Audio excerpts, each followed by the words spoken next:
Hola, bienvenidos a este nuevo programa de Actualidades para Todos. Contamos, como siempre, con la presencia de nuestros queridos amigos Emilio Carrillo y Juan Torres, Emilio Carrillo, con los que compartiremos otra forma de sentir, digamos, las noticias de actualidad de los últimos días y de los próximos días. Empezamos sin más respecto a los hace un mes atentados de París. La respuesta que ha tenido Francia pues suena muy parecida a la respuesta que tuvo en su día Bush con los atentados del 11 de septiembre. Después de esos atentados, que hace muy poco, se cumplió un mes, se han producido atentados menores y parece que esto es algo que va a continuar. Ya hemos hablado de ello en un especial de Actualidades para Todos, porque el tema es muy fuerte y me gustaría, ya con la respuesta clara que han tenido, sobre todo Francia, llamando a sus aliados a responder, que actualizáramos vuestro sentir respecto a posibles respuestas a esos atentados y a dónde nos lleva ese tipo de respuesta. Si os parece, cuando queráis. Bueno, yo creo que lo habíamos comentado en otras ocasiones. El tema es complejo, con muchos focos de tensión y de dificultad, y por lo tanto no cabía esperar que a corto plazo se dieran respuestas que abordaran la complejidad. Lo que hemos visto es que se han complicado posiblemente las cosas porque se ha tensado seguramente aún más la posición de Turquía, de Rusia, y porque efectivamente la respuesta inmediata, ¿no?, por parte de Francia, que por otra parte era esperable, pues no puede dar resultados a corto plazo que no sean los de un incremento de la tensión y de la agresión, ¿no? La cuestión es cómo se aborda un problema tan complejo y que tiene tantas aristas, ¿no?, que tiene tantos focos y tantas relaciones de tensión. Yo creo que mientras que la comunidad internacional no aborde estas cuestiones con sinceridad y con radicalidad, en el sentido de abordar la raíz de las cuestiones y con un convencimiento básico de que la paz es el camino y no solo el resultado pues va a ser muy difícil que esto pueda tener resultados, digamos, más o menos satisfactorios a corto plazo, ¿no? Y en ese sentido yo francamente no veo avances, ¿no? Es verdad que el tema, como ya hemos comentado, es muy difícil porque es verdad que tenemos bueno, no sé si un estado, pero sí un cuasi estado, ¿no?, que está actuando militarmente contra y que está agrediendo, y que por lo tanto de alguna manera la defensa es inevitable, pero solamente la defensa frente a ese estado es la respuesta, cuando al mismo tiempo estás alimentando al propio estado, cuando estás dejando vías de financiación, cuando no estás resolviendo otros elementos que hacen que ese estado se fortalezca o que presione. Yo creo que esas son las cuestiones, ¿no? Vamos por un camino de violencia, digamos, espiral, no complejo, por un camino no complejo frente a un problema que sí lo es, y entonces la solución no puede ser satisfactoria. Ayer precisamente veía una película que no es de estreno reciente, pero que no es ni mucho menos antigua.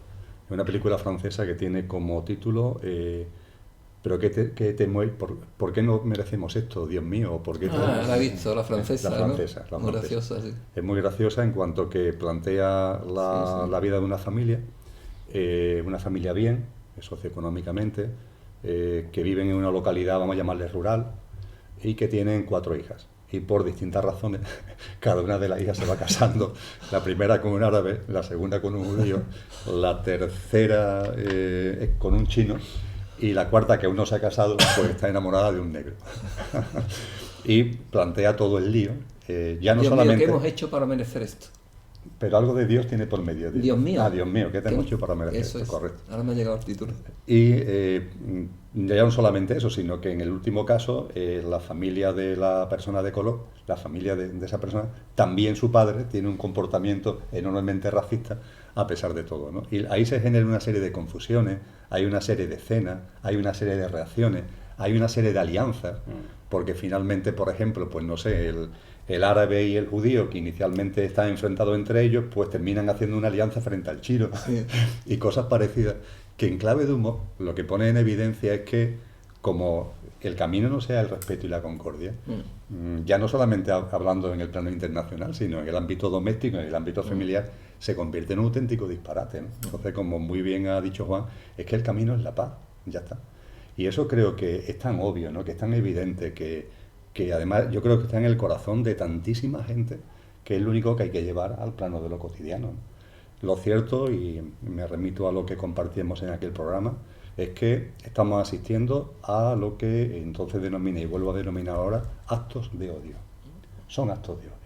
Pero esos actos de odio son bilaterales, es decir, son actos de odio que van de un lado a otro, es como una pelota que además se va retroalimentando lo uno frente al otro. Y esa pelota que va de un lado a otro, unos que hacen no sé qué y los otros que les responden porque se consideran legitimados y eso legitima más los de aquí, los otros, etcétera, etcétera. En lugar de perdernos en la historia o en la protohistoria incluso, de ver quién fue el primero en tirar la piedra, lo que hay que hacer es dejar de tirar la piedra. Alguien tiene que dejar de tirar la piedra. Hay que hacer planteamientos distintos a tirar la piedra, ¿no? Y si no, vamos a estar permanentemente en actos de odio que se alimentan entre sí, ¿no?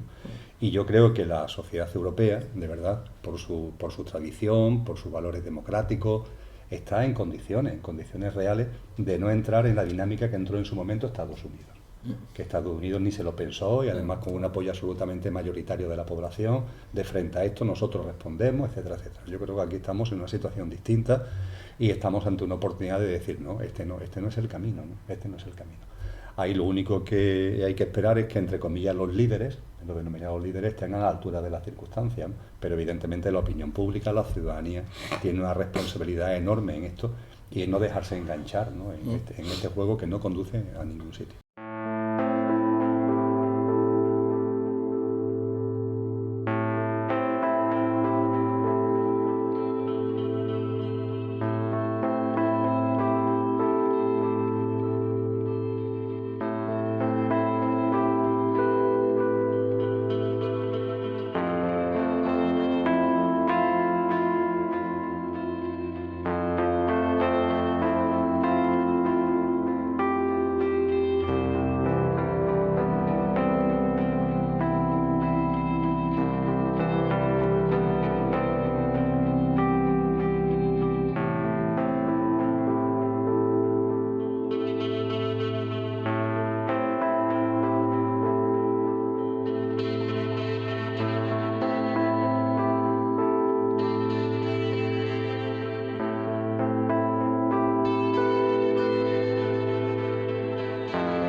Contigo que a ver quién es el valiente que deja de tirar la primera piedra, porque comparto un tema que me pasó a mí. Cuando yo empezaba a plantearme las cosas, en mi vida ocurrió una situación de una persona que me hizo una jugarreta y me quitó una minuta profesional muy importante, muy importante.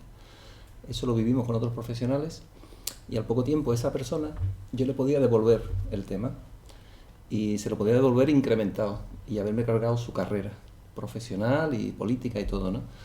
Y entonces en vez de devolverlo dije, responderé la semana que viene, responderé la semana siguiente, responderé la semana siguiente, y no respondí. y soy amigo de él, lo veo, lo saludo y tal. Y personas profesionales que lo vivieron conmigo me dijeron: Enrique, qué débil te estás volviendo. Digo, ¿débil? El trabajo que me cuesta no devolver. El trabajo que me cuesta no devolver, porque se ha cargado una minuta, yo me lo puedo cargar. No os podéis imaginar el trabajo que me cuesta, le decía, ¿no? Entonces aquí, el que pare esa escala de violencia, le dirán de todo. Débil, eres un... Bueno, no voy a decir palabrotas, palabras malsonantes, le dirán de todo. Pero estoy de acuerdo que el camino es la paz, y el camino, alguien tiene que empezar a decir, el ojo por ojo, todos ciegos, ¿no? Alguien llega un momento de decir, oye, se acabó, ¿no? Sí, lo que pasa que el problema es que, claro, es la dificultad, ¿no? Es decir, responder con la agresión a una agresión es relativamente sencillo. Responder con una agresión más grande. O más grande, sí. Muy incrementada, grande, ¿no? Sí, más grande o más pequeña. Si es más grande, te requiere grande, más claro. recursos y más fortaleza. Claro. Pero responder a la violencia con la paz, eso no es fácil. O sea, no es fácil ni siquiera instrumentarlo, hacerlo posible. Es que no es fácil. O sea, porque tú estás hablando, fíjate que en el caso que tú has contado, bueno, pues valiosa sin duda la anécdota y tu actitud, pero es algo que ocurre y que luego te pone en posición de quizá haber respondido. Pero estamos hablando ahora de una situación que desgraciadamente es mucho más compleja. Es, digamos así, un ejército que está dispuesto a destruirte. No es a gastarte una jugarreta, es a destruirte, a acabar con la gente, a entrar en una cafetería y matar a docenas de personas, a poner bombas sin...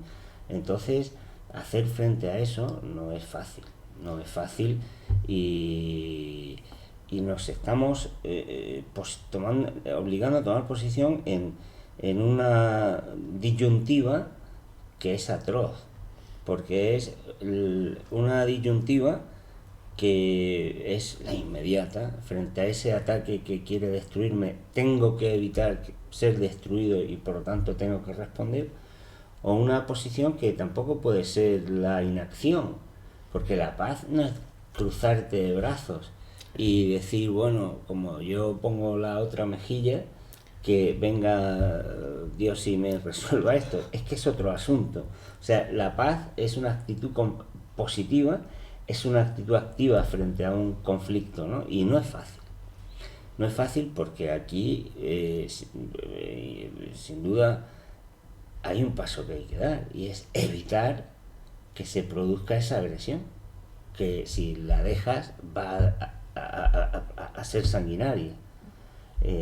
La parte que tienes enfrente no es alguien que pasa como un rayo frente a ti y que tuvo la oportunidad de hacerte daño, te la hizo y siguió, y a lo mejor en la otra vuelta se pone a tiro tuyo. No, es alguien que quiere ir a destruirte y que está organizado para destruirte y que tiene medios, hombre, para destruirte, no radicalmente, pero sí para producir un daño, sí, humano, material, social, terrible.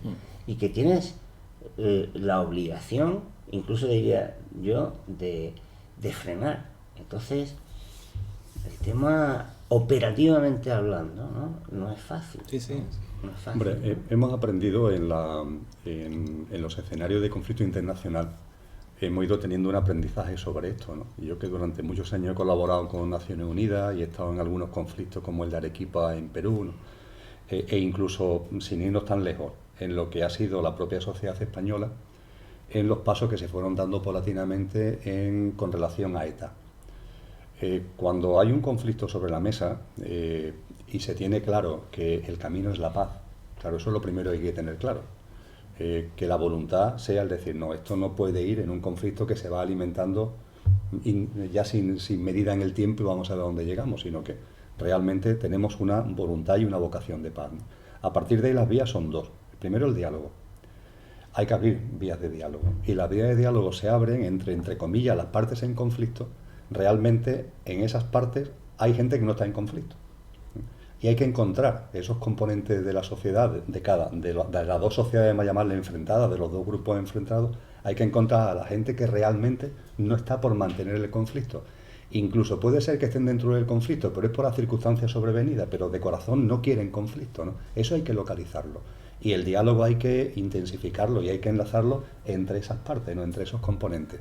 Y a su vez, teniendo en cuenta lo importante que es la vocación de la paz y localizar a esas partes en conflicto que estén por la paz, después tomar medidas que tienen que ser en muchos casos muy sutiles de aislamiento de los que realmente, vamos a llamarle así, son las bacterias, son los virus que están originando, ¿no? Ahí, retroalimentando y alimentando continuamente el conflicto, ¿no?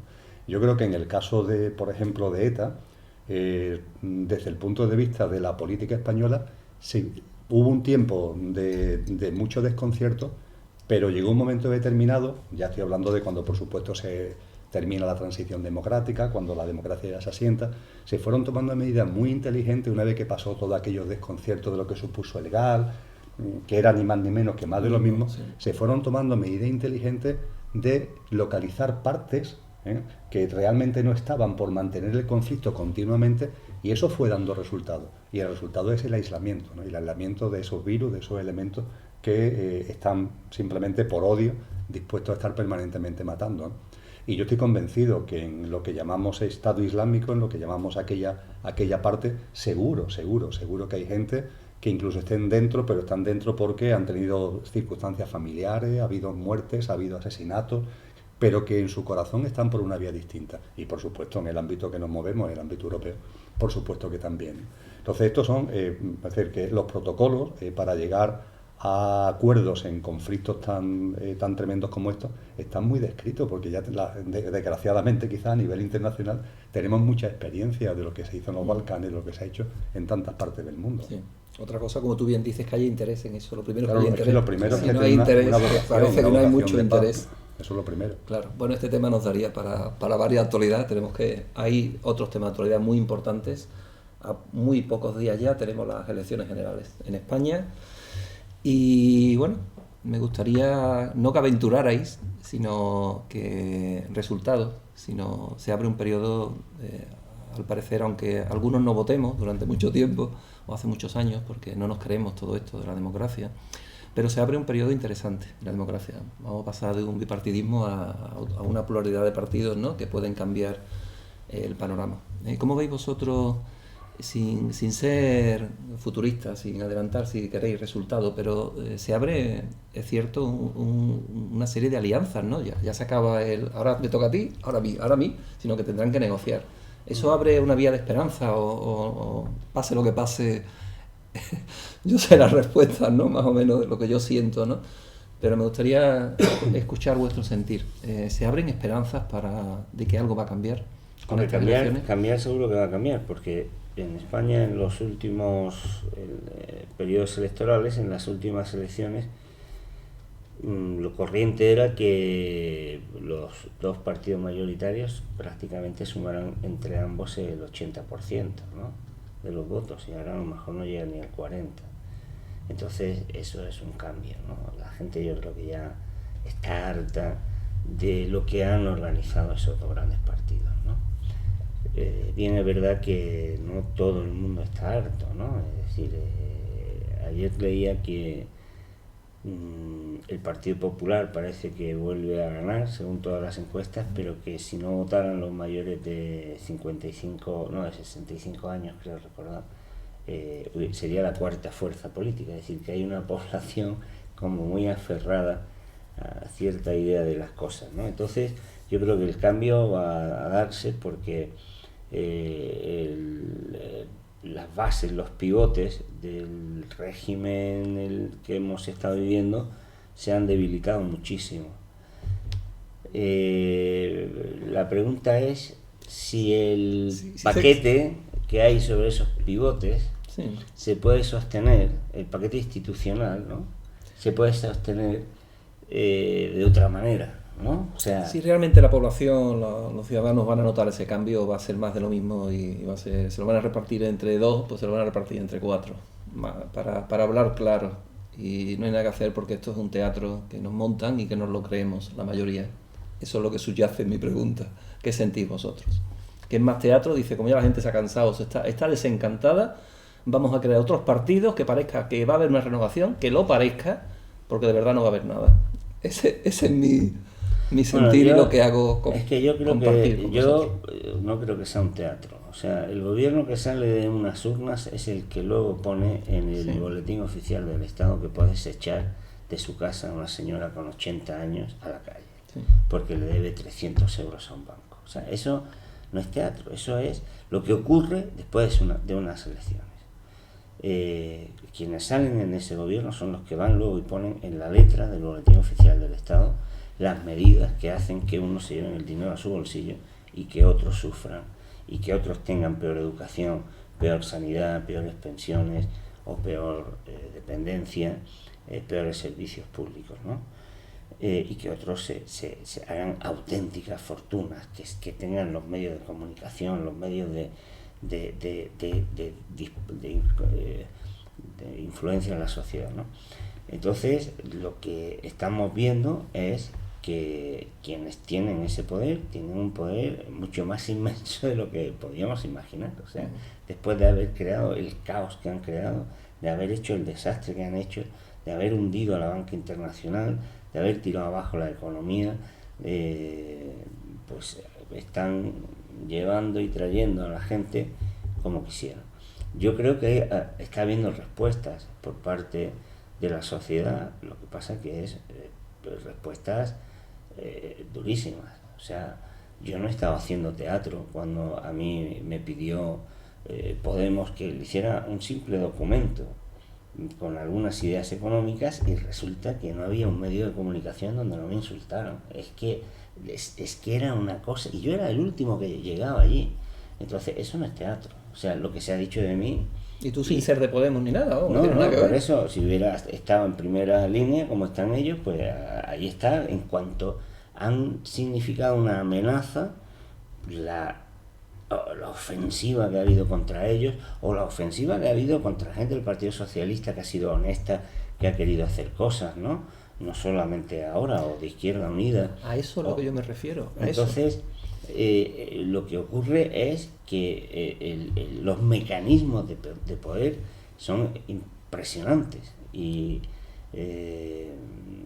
no están permitiendo que haya una brizna de contrapoder, de discurso alternativo, porque acaban contigo de cualquier manera que lo hagan, ¿no? Entonces, lo que yo creo que hay que plantear y que habría que pensar es de qué manera la gente normal y corriente, que quiere un mundo de otra forma, que quiere un mundo de otra manera, que pues espabila un poco, porque aquí lo que pasa, desde luego, es que yo la impresión que tengo es que conviene más dejarse llevar, y es como esa historia que cuentan, ¿no? De la rana que echas en agua caliente. Yo lo compruebo cada mañana, porque yo tengo la costumbre de tomar un poco de, como medio vaso de agua, recién me levanto con miel, ¿no? Y entonces para disolverla pues pongo el agua caliente. Como el agua, claro, me tarda un poco en calentarse, pues pongo el dedo y me doy cuenta que si meto el otro me quemo, pero si dejo el primero lo aguanto, ¿no? O sea, que es que esa historia funciona, ¿no? Sí. Poquito a poco le vas elevando la temperatura, y cuando quieres acordar estás chamuscado, ¿no? Entonces, ¿cómo salir de ahí? Esa es la cuestión, ¿no? Bueno, yo creo que desde un punto de vista, empezando por el análisis, vamos a llamarle político, del asunto, mucho más puesto en lo frío que en lo que ahora ya después comentaré de corazón. Estas elecciones van a ser históricas. En primer lugar, y eso no es lo que le da un factor del carácter histórico, va a haber una pérdida de mayoría absoluta. Eso no es la primera vez que ocurre. Ha habido ya en elecciones anteriores gobiernos que han tenido mayoría absoluta y la han perdido. Posiblemente no la han perdido de una forma tan apabullante como esta. Es decir, el hundimiento de tener mayoría absoluta al número de diputados que van del Partido Popular, ese hundimiento posiblemente sí carezca de precedentes. Pero en cualquier caso, lo primero a remarcar de estas elecciones, en ese día a día al que hacía referencia Juan, en ese llevar cosas al boletín oficial del Estado después de pasar por el Congreso de los Diputados, es que no va a haber una mayoría absoluta. Pero lo que le da realmente carácter histórico es que es el fin del bipartidismo, que hace mucho tiempo que está instalado en la política española. Se ha acabado porque emergen dos fuerzas nuevas que van a tener grupos parlamentarios muy amplios, más allá de del debate si van a ser un poquito más o un poquito menos, van a ser muy amplios. A Ciudadanos se le da un grupo parlamentario en torno a 60 o quizás más, a Podemos se le da en torno a 40. Bueno, pues son grupos parlamentarios muy consistentes y que permiten tener una voz continua independientemente de que tengan después opción o no de formar gobierno de coalición, que es lo que tiene que salir de este Parlamento, donde no va a haber mayoría absoluta. Pero yo creo que hay que remarcar el hecho de que es el fin del bipartidismo. El fin del bipartidismo se debe, me parece también que es bastante evidente, a un cansancio de la gente de los partidos tradicionales. Efectivamente han emergido dos partidos, pero ya en la historia de la democracia han aparecido partidos nuevos que no llegaron a nada. Esos partidos posiblemente tengan líderes, tengan mensajes que han sabido calar mejor en la gente que otros precedentes. Pero también es verdad que el caldo de cultivo es totalmente distinto. Si no hubiera existido ese caldo de cultivo, por bien que lo hubiera planteado Ciudadanos, por bien que hubiera planteado Podemos, por inteligente que fueran sus líderes, no hubieran cuajado. Han cuajado porque hay un hastío, porque hay un cansancio de las dos fuerzas, Partido Popular y Partido Socialista tradicionales. Dicho esto, el hundimiento se va a dar en el Partido Popular, pero creo que también hay que ser claros en el sentido de que el hundimiento se va a dar en el Partido Socialista. En el Partido Popular el hundimiento produce no solamente la pérdida de la mayoría absoluta, sino estar muy por debajo de la mayoría absoluta. 125, 130, 135 diputados, en cualquier caso muy lejos de los 176 que se necesita para la mayoría absoluta y que el Partido Popular tenía hasta ahora. En el caso del Partido Socialista el hundimiento es también tremendo. Y además va a provocar un hecho que carece de precedentes, y es otro dato histórico, creo, que carece de precedentes en toda la historia de la democracia española. No sé si quizás en las primeras elecciones de junio del 77 nos teníamos que remontar para encontrar la excepción a la regla, y es que el Partido Socialista siempre ha tenido grupos parlamentarios de más de 100 diputados, siempre. Y en esta ocasión no lo va a tener. Según la encuesta puede estar en 85, 90, 80, en cualquier caso por debajo de los 100 diputados. Hay que recordar a ese respecto que en el Partido Socialista históricamente ha habido líderes que han dimitido cuando no se han alcanzado los resultados esperados, o por lo menos que se esperan para lo que es la presencia del Partido Socialista en la sociedad española. No sé si recordáis la famosa diatriba que hubo con las primarias de Borrell, después la candidatura por parte de Almunia. Bueno, pues Almunia dimitió con 125 diputados. Los resultados del Partido Socialista ni por asomo van a ser eso, sino que van a estar claramente por debajo. Cuando ahora analizamos no los partidos que formaban el antiguo bipartidismo, sino las nuevas fuerzas emergentes, parece que Ciudadanos se va a llevar el gato al agua y que Ciudadanos, en lo que está siendo las posiciones últimas de su líder, está siendo bastante pragmático a la hora de decir: yo lo que voy a hacer es formar gobierno.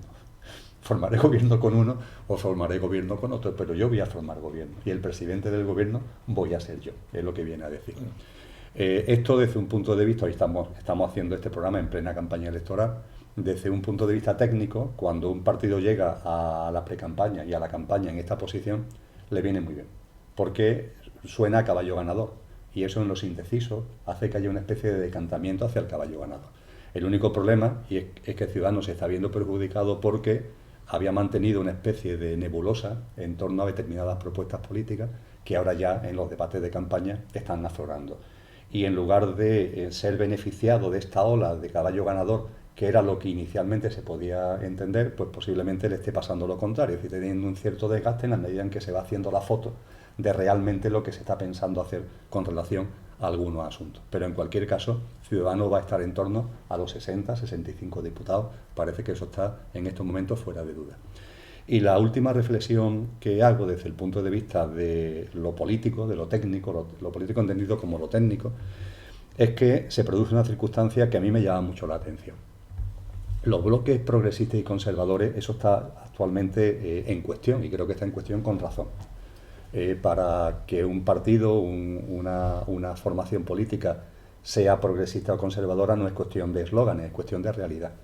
Y en la política española de los últimos lustros estamos ya cansados de pruebas donde partidos que se llaman progresistas, después a la hora de la verdad, en las medidas que adoptan, de progresista absolutamente nada, y se termina realizando una especie de coalición de facto, no en cuanto a formación de gobierno, sino en medidas trascendentes, entre el Partido Popular y el Partido Socialista, entre el Partido Socialista y el Partido Popular, por ejemplo, para modificar la Constitución en el artículo 135 y convertir el pago de la deuda en prioridad absoluta.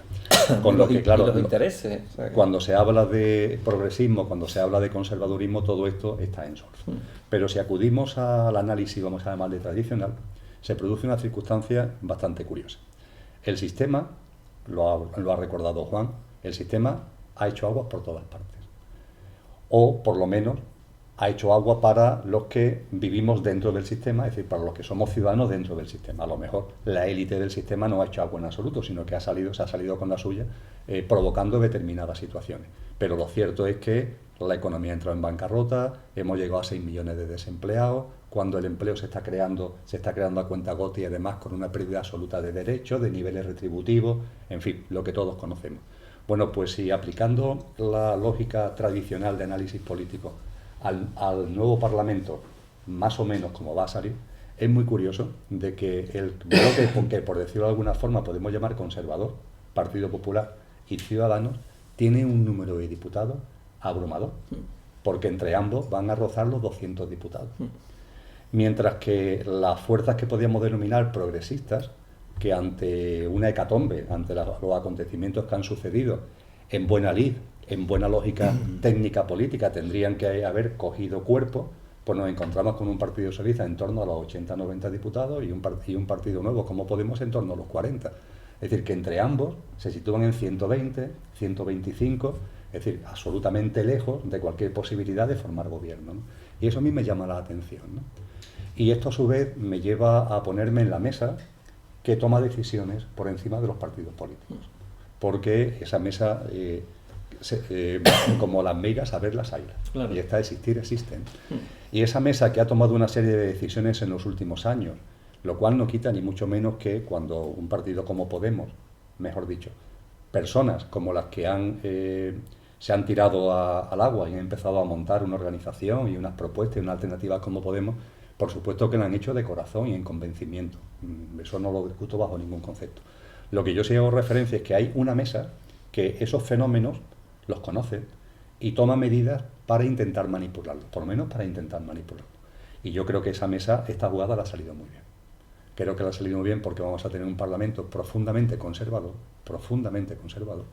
con dos fuerzas políticas, PP y Ciudadanos, que en muchísimos aspectos son más de lo mismo, y que van a tener entre los dos, pues eso, 200 diputados de 350. ¿No? Unas fuerzas progresistas que es verdad que algunas de ellas, como el Partido Socialista, hace tiempo que no actúan como progresistas, pero que a lo mejor en una situación nueva podrían tomar pueden tomar posicionamientos distintos, pero que van a estar muy devaluadas políticamente. Y que entre ambos, en cualquier caso, no forman ni mucho menos un grupo consistente para cortar ninguna iniciativa de gobierno conservador, ¿no? Y lo último que hace que esa mesa tenga que estar muy contenta de los resultados tal como se están dando, y es que va a haber un incremento muy importante de la participación ciudadana. Las encuestas por lo menos ponen de manifiesto que va a haber un tanto por ciento de abstención muy inferior a los que se han venido dando en las últimas elecciones, hace ya bastante tiempo, ¿no? Y yo creo que eso para esa mesa es un éxito. Claro. Y efectivamente el jugar con distintos equipos, ¿no? El poner esto como si fuera una liga de fútbol y que la competición esté en disputa, claro, pues eso a la gente, entre comillas, la anima y hace que la gente a lo mejor pierda de perspectiva otro análisis crítico, claro, porque le va la marcha del juego que no han puesto por delante. Claro, la gente se lo crea. ¿Quieres comentar algo, añadir algo, Juan? Bueno, que la gente se lo crea o que la gente entienda que en el partido que uno juega en el terreno el que hay que jugar, ¿no? O sea, es que las cosas te vienen como vienen dadas, ¿no? Es decir, nos podemos quitar en medio, bueno, pues sí, ¿no? O sea, pero yo soy muy limitado a la hora de creer que esta democracia tiene mucho rendimiento, digámoslo así, pero al mismo tiempo creo que es que no queda más remedio que jugar el partido en ese terreno, ¿no? Y yo creo que es fundamental que la gente tome las riendas también de su futuro y que con el voto se pueden reorientar las cosas, ¿no? No solamente con el voto, o sea, el problema es entender también la participación política como información, como deliberación, como incluso confraternización, ¿no? Y yo creo que eso es lo que ha fallado y lo que habitualmente suele fallar en las fuerzas progresistas, ¿no? Yo comparto una idea de Anthony Giddens cuando estudió el advenimiento de las políticas neoliberales y decía que lo que había ocurrido era que las derechas se habían hecho revolucionarias y las izquierdas se habían hecho conservadoras, en el sentido de que las derechas se habían dado cuenta de que para afrontar los nuevos conflictos que se estaban produciendo en las sociedades, que era un conflicto que ponía en cuestión el poder del que habían venido disfrutando, pues eso, los grandes grupos de decisión, había que hacer la política de otra manera y había que acercarse a la gente de otra manera, había que legitimar las cosas de otra forma. Y las izquierdas pues han seguido haciendo un discurso de ingeniería social del 19, de promesa de un paraíso no se sabe cuándo, y de un discurso que pareciera que es como un cassette que uno, yo cuando llegue al gobierno voy a poner el cassette y ya la canción que se va a oír en el baile va a ser otra, y es que así no funcionan las cosas, ¿no? Porque para que la música que tú llevas en el cassette y la metes en el equipo de música funcione, pues hace falta que la gente que está en el baile la oiga como tal y permita que sea efectivamente esa la que se oye, ¿no? Y entonces estamos viendo cómo, a pesar de que son grupos sociales que han sufrido la crisis desde hace, no ahora, sino de hace decenios, los que están quedándose con menos derechos, con menos servicios, pues son los que están constituyendo la base de los proyectos electorales de la derecha, porque se ha hecho revolucionaria en el sentido de que ha sido capaz de hacer lo que dijo Margaret Thatcher y que siempre repito, cambiar el alma, hacer que la gente cambie el alma. Y la izquierda no le está hablando a la gente al alma, no se está poniendo de la mano. Y entonces ese es el desafecto. Si es que ahora la gente, un poco complementando lo que decía Emilio, pues la gente de izquierda dice, bueno, ¿a quién primero? No sabe a quién votar. Fíjate qué cosa tan curiosa, ¿no? El 41%. No sabe cuáles son los suyos. O sea, tú no sabes quién te defiende, quiénes están contigo, a quién te conviene apoyar. Fíjate ya la disrupción intelectual que eso significa. Después, cuando dice, bueno, quizás a este con la nariz tapada o porque sí, pero en realidad no es con quien tú confraternizas. ¿Por qué? Porque no es el que está día a día a tu lado, sacando donde no hay, echando agua donde hace falta, sembrando donde hay que sembrar, construyendo donde hay que construir, tejiendo relaciones donde hay que tejerlas, creando vida donde la derecha la ha destrozado, ¿no? Entonces, mientras las izquierdas no entiendan que la sociedad se ha hecho de otro modo, que ya no hay esos grandes grupos sociales de clase perfectamente diferenciados unos de otros, como ocurría a primeros de siglo, a finales del siglo pasado, no del pasado, sino del anterior, en el que uno simplemente por la manera de vestir ya sabía cuáles eran los suyos, porque había miles que eran exactamente igual que tú, que se levantaban a la misma hora que tú, que iban a las mismas fábricas que tú, que sufrían los mismos problemas que tú, que tenían los mismos hijos con los mismos problemas que tú, y por lo tanto no te quedaba más remedio que ir de la mano de ellos.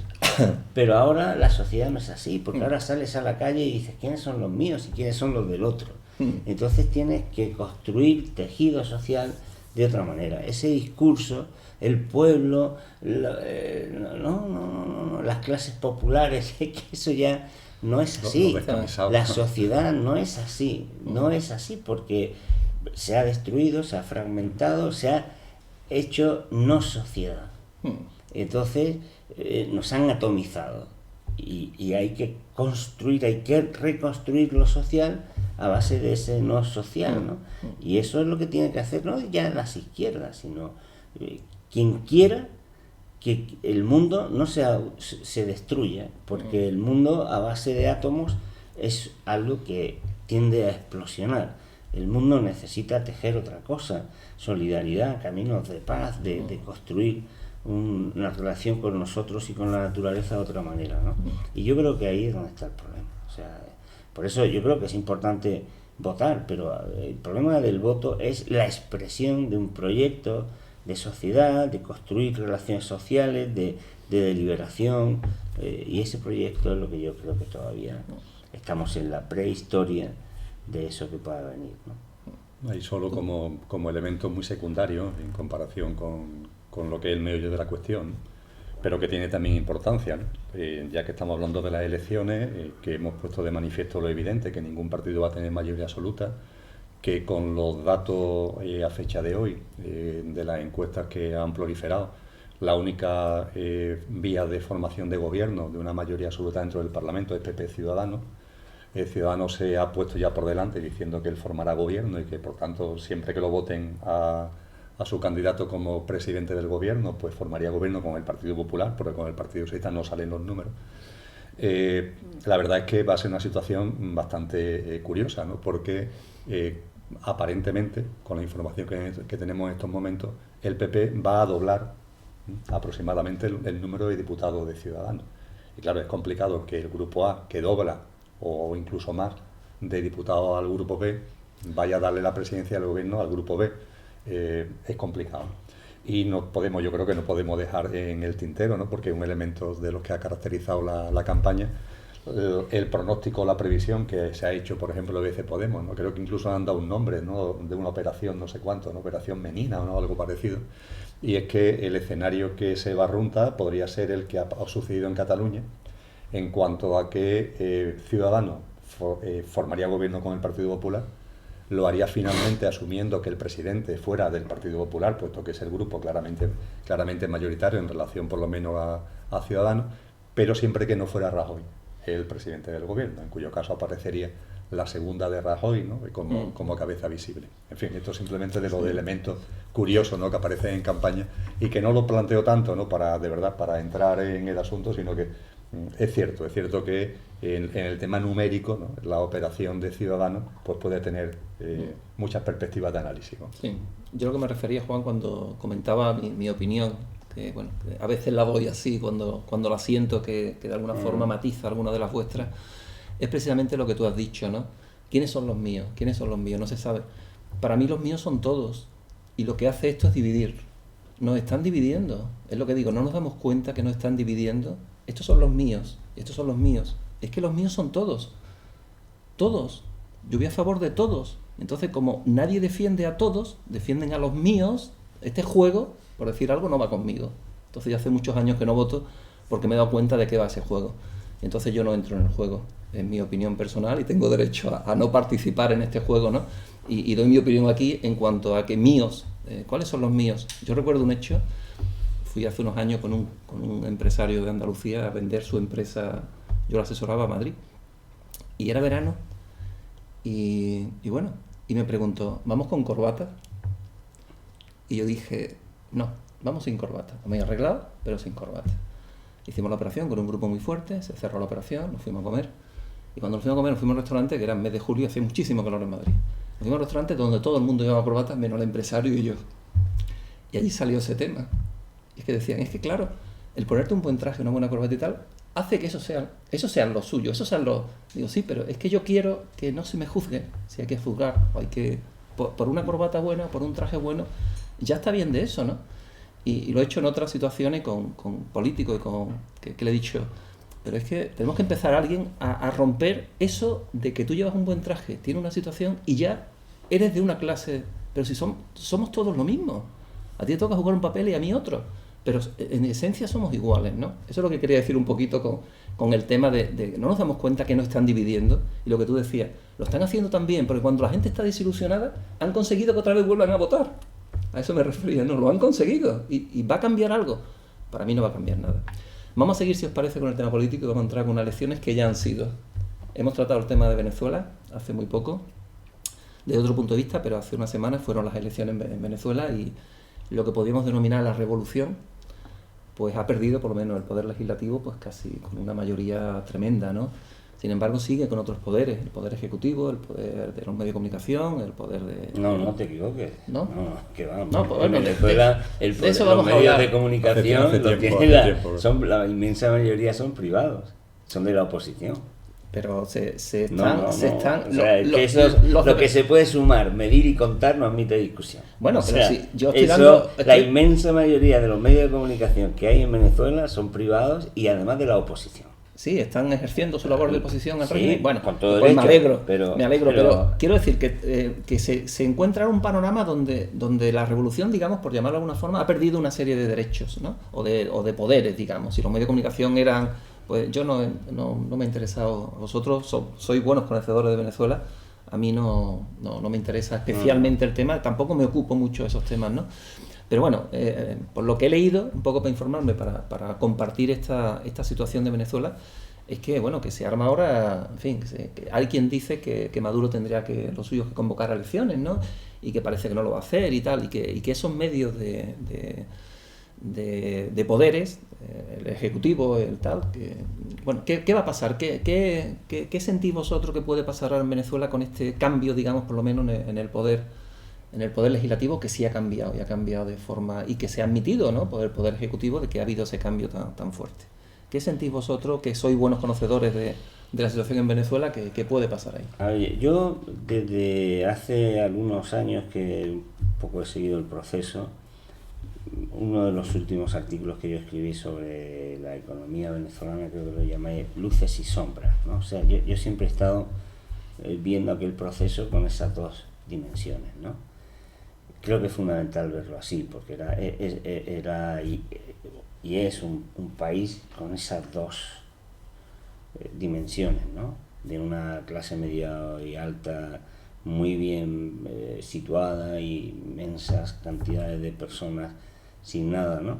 Bueno, han vivido un proceso muy difícil, muy complicado, el resultado de procesos electorales que se resolvían con una gran controversia, porque siempre se ponían en cuestión, y ahora pues ha ganado otra parte de la sociedad. O sea, es que lo que ha ocurrido es lo que era previsible que antes o después iba a ocurrir, y precisamente podía ocurrir en contra de lo que estaban diciendo, ¿no? Es que esto es una dictadura, no, esto es un régimen parlamentario donde se eligen. ¿Y qué ha ocurrido? Pues que hay una situación económica, seguramente un gobierno que no ha satisfecho expectativas, y se ha conformado una mayoría parlamentaria muy diferente. Hay un presidente que tiene elecciones con otra dimensión.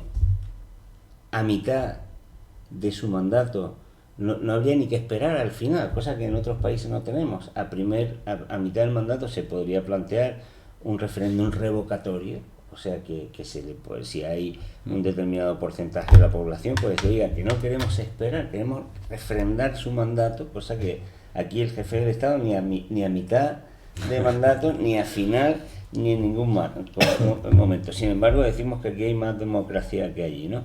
Entonces, bueno, yo creo que Maduro, que no era una persona, yo no he conocido muy de cerca su gobierno, su papel, pero por lo que uno ve no pareciera que fuese una luminaria política, ¿no?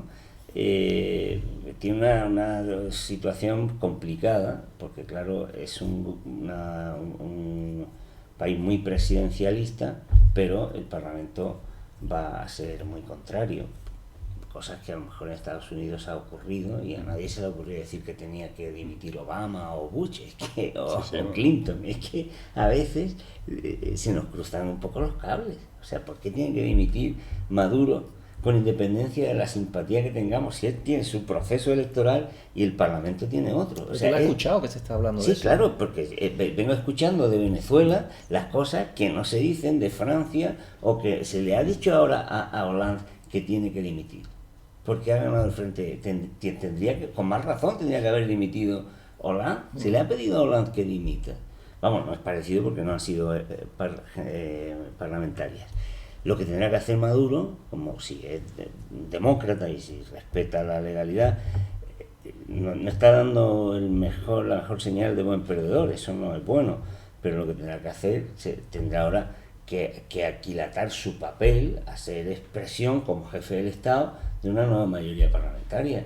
Y tienen la fortuna los venezolanos que podrá haber un mandato, o sea, un referéndum revocatorio a mitad de mandato, y si no, a diferencia de lo que ocurre en España, pues podrán quitar al jefe del Estado si no hace eso. O sea que es que yo creo que hay cosas que tienen cierta normalidad, pero que se ha querido ver como anormal, porque si ganan ahora, la oposición ha sido, como decía Vargas Llosa, de Venezuela libre, y antes si ganan los otros, Venezuela no es libre. O sea, es que hay personas, yo se lo decía una vez a un amigo, ¿no?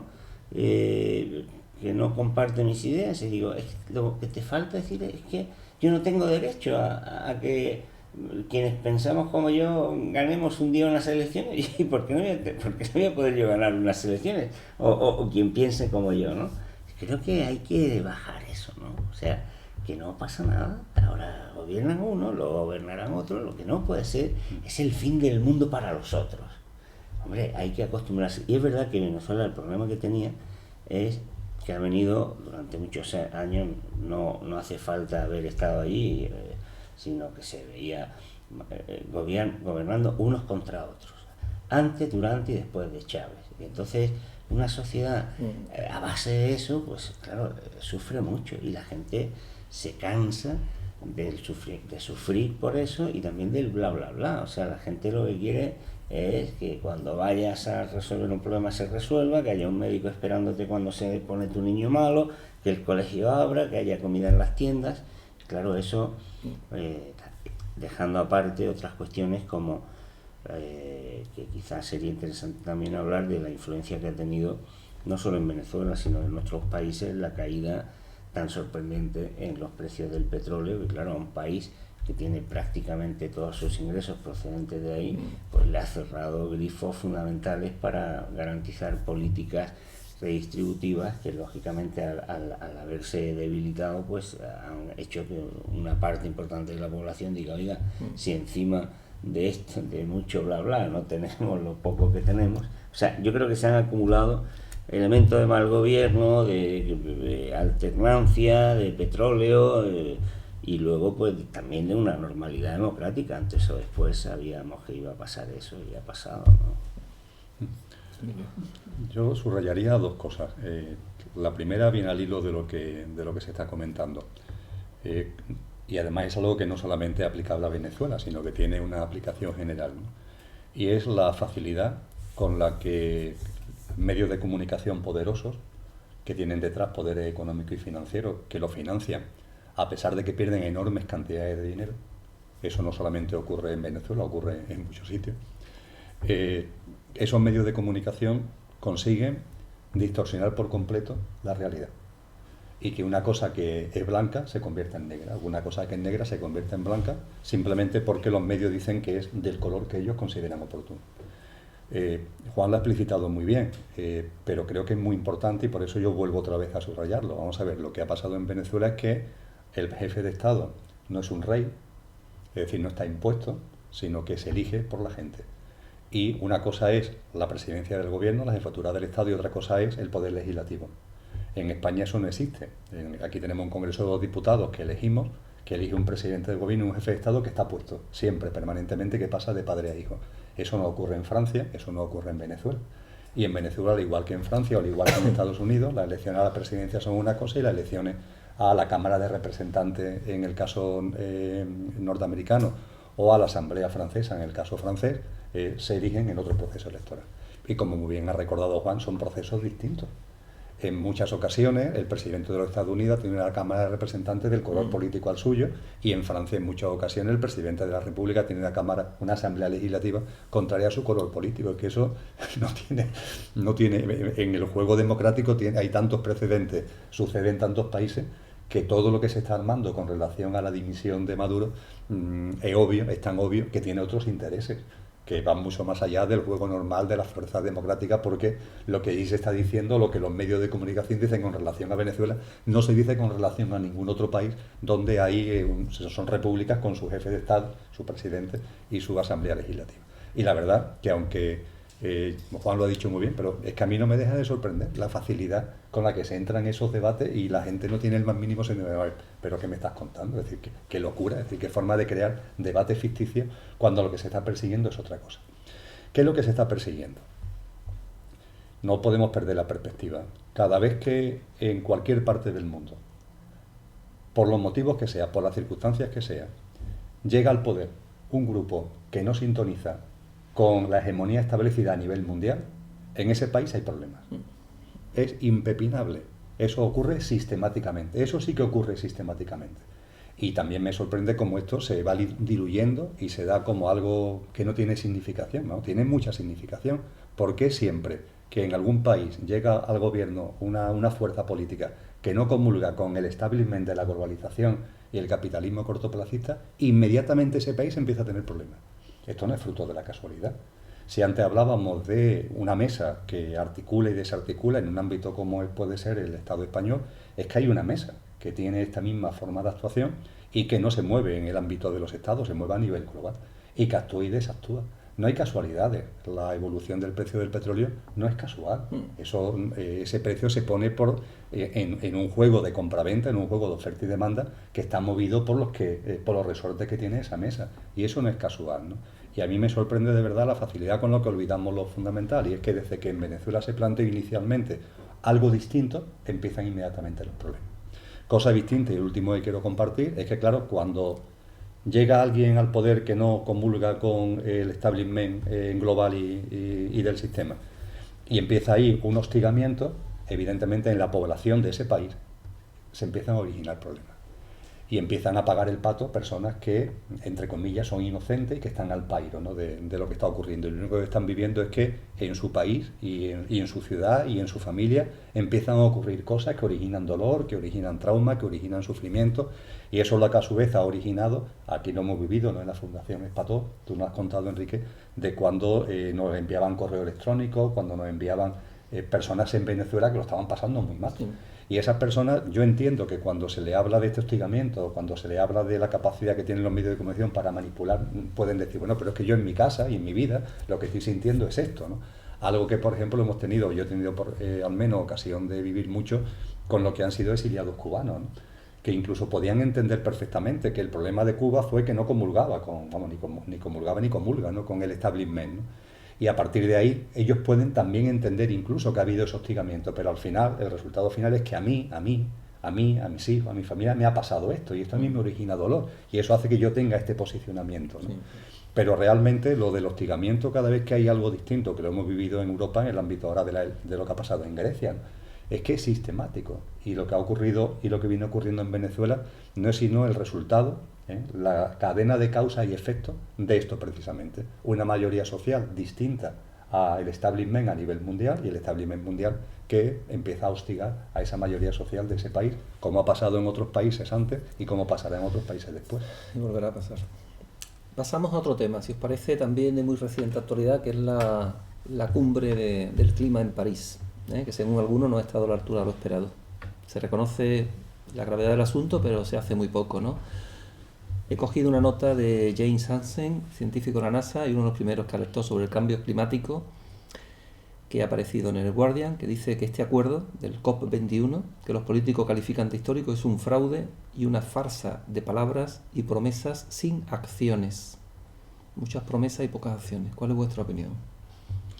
Bueno, es verdad que supone un antes y un después, de eso no cabe la menor duda, pero yo también creo que la gravedad del problema y requiere acciones y compromisos mucho más concretos, mucho más inmediatos y de mucho más largo alcance, ¿no? Es que incluso en algunas cuestiones no se va mucho más allá de las primeras declaraciones que hizo el G20 cuando la crisis financiera empezó a lanzarse, ¿no?, de una economía verde y tal, ¿no? O sea que promesas que luego también se quedaron en nada, ¿no? Entonces, estamos ya tan acostumbrados a ese tipo de declaraciones grandilocuentes que los objetivos del milenio, ¿no? que comportaban compromisos económicos mucho menores, que yo creo que esto no es una cuestión de grandes acuerdos, sino de medidas inmediatas, concretas y de un alcance muy específico a tomar por los gobiernos y por parte de las grandes empresas. Y mientras eso no se traduzca en ese tipo de medidas, pues a mí me da la impresión de que esto no va mucho más allá. Qué pena, ¿no? Y no solamente eso, sino que voy a ser un poquito categórico y voy a poner un ejemplo muy concreto, que forma parte además de mi actividad laboral, ¿no? de mi día a día.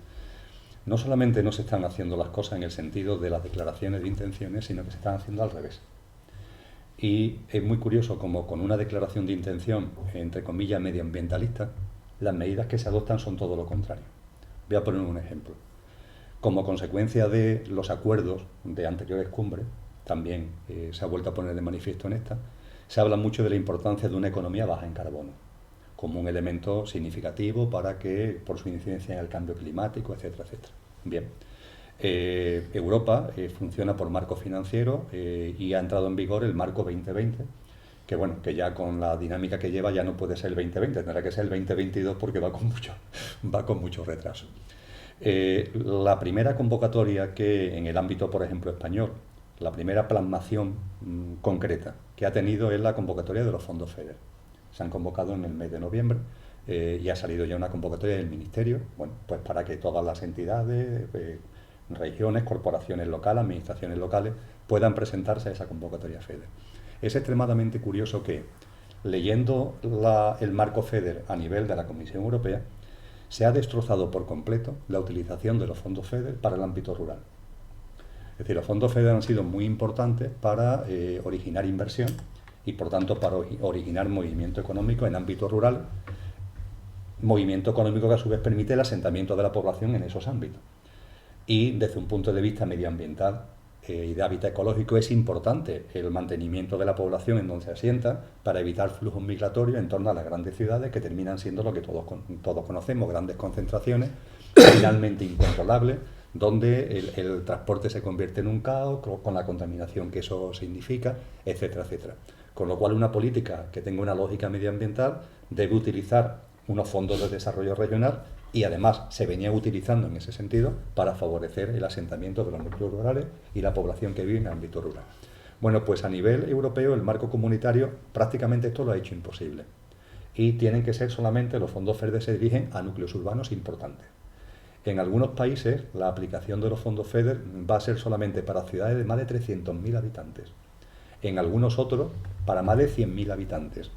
Si esto lo hacemos en el caso, por ejemplo, de Andalucía, en Andalucía hay 12 ciudades de más de 100.000 habitantes. El resto de Andalucía estaría fuera de eso. Es verdad que en el caso español ha habido un movimiento y la Comisión Europea, a instancia del gobierno español, ha permitido, y es una excepción en el ámbito europeo, a municipios de más de 20.000 habitantes. Lo cual, mira, algo es algo, ¿no? Pero es que la realidad municipalista española es que la inmensa mayoría de los 8.000 municipios tienen menos de 20.000 habitantes. Eso significa, yendo a cosas muy concretas, que en la provincia de Sevilla, un ámbito como la Sierra Norte ha sido durante el marco comunitario anterior, en los fondos del 2007 y en los fondos del 2011, ha sido una gran beneficiada. La Diputación de Sevilla, por ejemplo, ha conseguido ejecutar 52 millones de euros de fondos FEDER, una gran parte de los cuales han ido para la Sierra Sur y para la Sierra Norte. Bueno, pues con esta convocatoria, a pesar de que se ha tamizado, es decir, que aquí ya en el ámbito español se ha tamizado bastante frente a lo que era el objetivo de la Comisión Europea, en la Sierra Norte y en la Sierra Sur de la provincia de Sevilla no se puede hacer nada con el fondo FEDER. No hay forma de articular un área urbana funcional donde haya un municipio de más de 20.000 habitantes que pueda aglutinar a otros municipios, o donde haya una trama urbana, es decir, municipios estos que se terminan metiendo uno en el otro, que conlleve una población de más de 20.000 habitantes. Tú te vas a la Sierra Norte, te vas a la Sierra Sur y no te encuentras municipios de más de 20, con lo cual no puedes hacer nada con relación a los FEDER. Es solamente una anécdota, pero para mí es que es muy evidente. Es la contradicción absoluta en el discurso, ¿no?, entre lo que se dice que se quiere y lo que realmente se hace.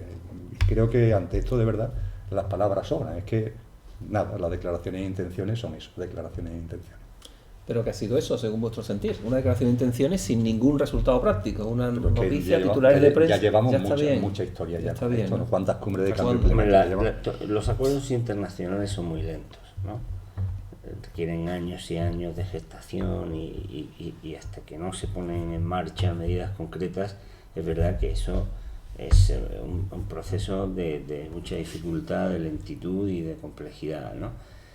Por lo tanto, tampoco conviene, o sea, yo creo que el hecho de que se empiece a hablar de esta, hace poco estaba nuestro presidente del gobierno riéndose del cambio climático, ¿no? O sea que, y quienes venimos señalando que hay que ir a otros indicadores económicos, que hay que contar residuos, que la naturaleza es un recurso que tenemos que tener presente a la hora de saber qué producimos y qué destruimos, pues cuando nos han estado descalificando durante años por decir ese tipo de cosas, cuando ahora estas cuestiones se incorporan en la agenda, pues hombre, un avance es, ¿no? Es algo así como lo que ocurre cuando se habla de las tasas de las transacciones financieras, ¿no? Que por cierto, estos problemas de financiación de estas estrategias medioambientales estarían sencillísimamente abordados con alguna tasación de ese tipo. Bueno, cuando hemos estado planteando que con una minúscula tasa sobre las transacciones financieras se podría generar no ya un poquito de arena sobre las ruedas de la especulación, pero sobre todo fuentes casi inmensas de recursos, pues nos decían que es una locura, una utopía, imposible, técnicamente no se puede hacer, y ahora pues cuando ya los gobiernos, es verdad que no las llevan a cabo, pero ya las tienen en la mesa de los consejos de ministros, pues dice, hombre, algo se mueve, ¿no? O sea, que también creo que es bueno en este tipo de procesos no limitarnos a decir, oiga, estos son palabras, bueno, ya por lo menos hemos obligado a que pongan palabras en sus bocas, porque antes esas palabras no estaban, y no las han puesto motu propio, sino que las han puesto como consecuencia de la presión de muchas ONG, de muchos movimientos sociales. Ahora, eso no es solo lo que buscábamos, esa es la cuestión, ¿no? De acuerdo, pues tenemos que terminar. Seguiremos compartiendo, si os parece, si sois tan amables, porque seguiremos teniendo lecciones y compartiremos resultados y a ver si algo va cambiando en favor de todos, de la paz, de lo que todos esperamos. Muchísimas gracias, Emilio y Juan, muchísimas gracias a todos. Espató, hasta muy pronto. Gracias.